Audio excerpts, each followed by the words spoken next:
Hi guys, it's Kate, back with the dodgy tripod and bookcase too. This one will be pretty quick. I'm just going to highlight some favorites here.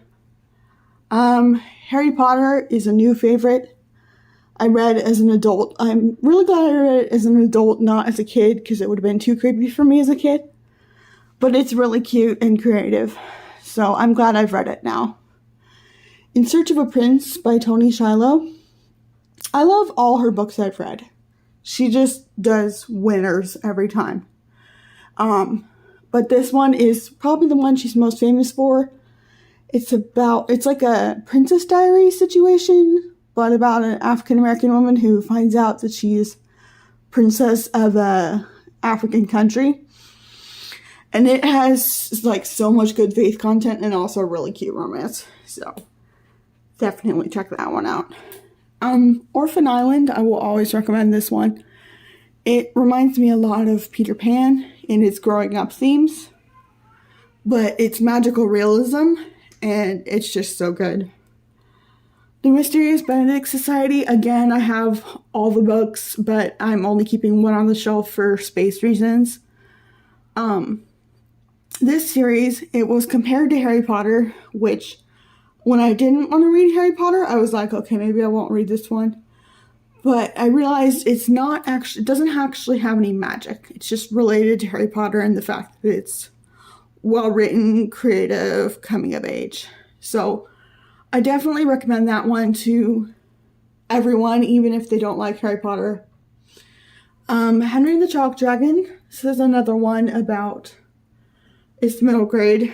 It's kind of about coming of age, but it's coming of age of your art and what you do with it, what you believe about it, how art grows when you let it go. It's just so good.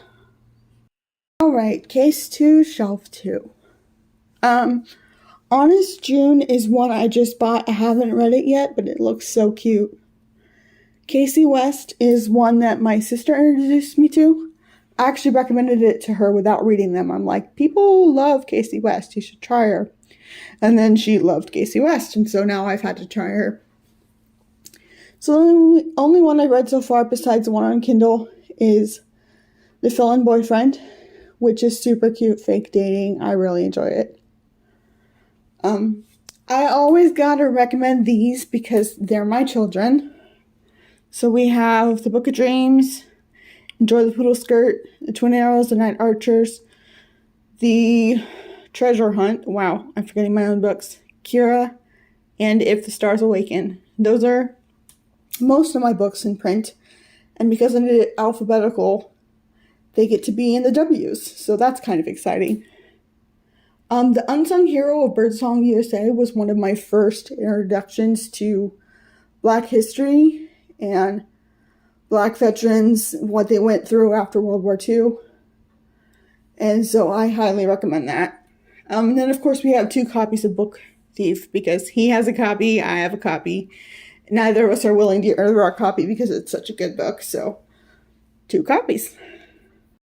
Would you look at that collection of Sherlock Holmes? I got that from my sisters. It's like leather bound. It's like all the books, all the short stories, and yes, I've read them all.